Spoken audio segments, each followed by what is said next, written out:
आज हम फिर से जा रहे हैं ग्वालियर और वहाँ पर हम देखेंगे ग्वालियर फोर्ट, जो कि एक बेहद ऊंची पहाड़ी पर, जिसको गोपगिरी पहाड़ी कहते हैं, वहाँ पर बसा हुआ है।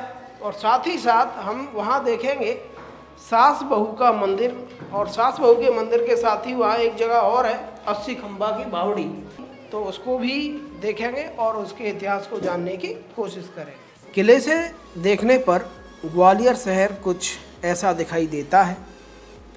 यह है किले की खूबसूरत मीनारें, ठीक नीचे ग्वालियर शहर और दाईं तरफ 80 खंबा की बावड़ी।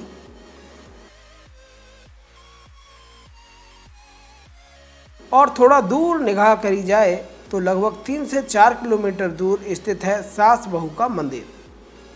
तो आज के इस वीडियो में इन दोनों खूबसूरत इमारतों 80 खंबा की बावड़ी और सास बहू के मंदिर की खूबसूरती को निहारेंगे और इनके रहस्यमयी इतिहास की कुछ बातों को जानने की कोशिश करेंगे। यहाँ की इमारतों में अलग ही कैसेस है।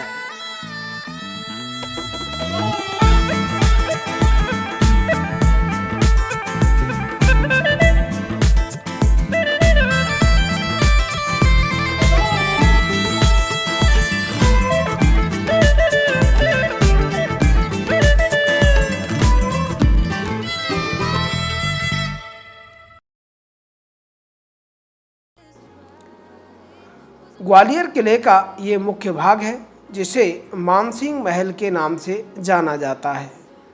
यह हिंदू आर्किटेक्चर का एक बेजोड़ नमूना है।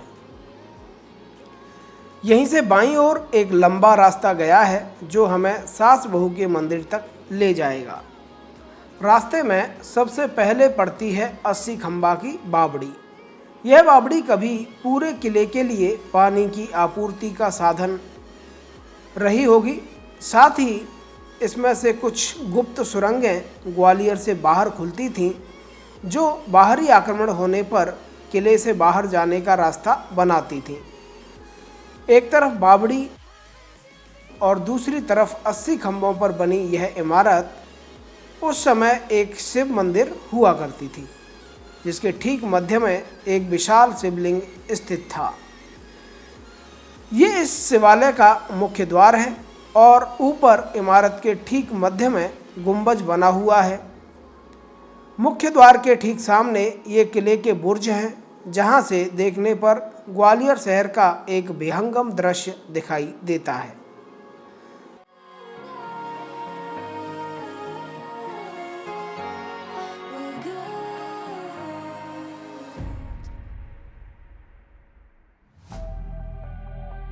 इस बावड़ी को मुगल राजाओं ने एक जेल के रूप में तब्दील कर दिया था, जिसमें भारत के देसी राजाओं को बंदी बनाकर रखा जाता था।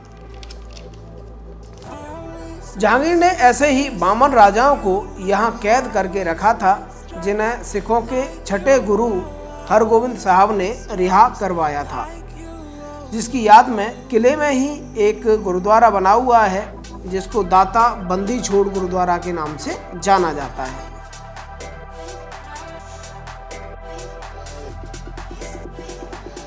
आओ अब चलते हैं सास बहू के मंदिर की ओर।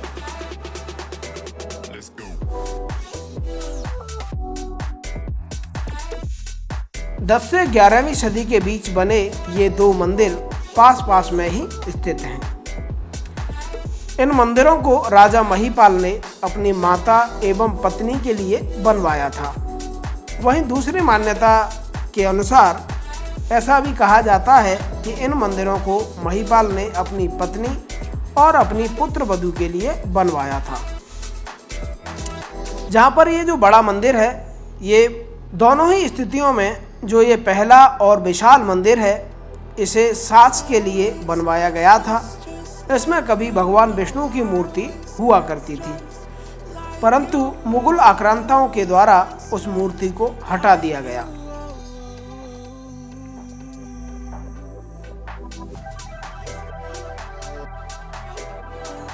बहू चूंकि शिव भक्त थी, तो ये छोटा मंदिर बहू के लिए बनवाया गया था।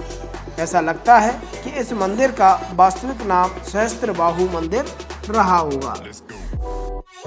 जिसका अर्थ 1000 भुजाओं वाला यानी कि भगवान विष्णु होता है, जो वर्तमान में अपभ्रंश के रूप में सास बहू के मंदिर के नाम से जाना जाने लगा। बेहद भव्य ये मंदिर अपने आप में एक भारतीय वास्तुकला की शानदार इमारत है। औरंगजेब ने इन सब मंदिरों को छत विछत कर दिया और इस मंदिर को बहुत अधिक नुकसान पहुंचाया। यहाँ तक कि इस पूरे मंदिर को चूना प्लास्टर से कवर करके एक मकबरे का रूप दे दिया था, जिसको बाद में 1881 ईस्वी में 2 अंग्रेज आर्कियोलॉजिस्टों ने लगभग 12 वर्ष तक काम करते हुए इसको पुनः अपने वास्तविक रूप में निखारा और इस मंदिर की जर्जर स्थिति को संभालने हेतु ये बड़े बड़े खंभे लगाकर इस मंदिर का जीर्णोद्धार किया गया।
तो ये था सास बहू का मंदिर। फिर मिलते हैं ऐसे ही किसी अन्य वीडियो में, तब तक के लिए लेते हैं विदा।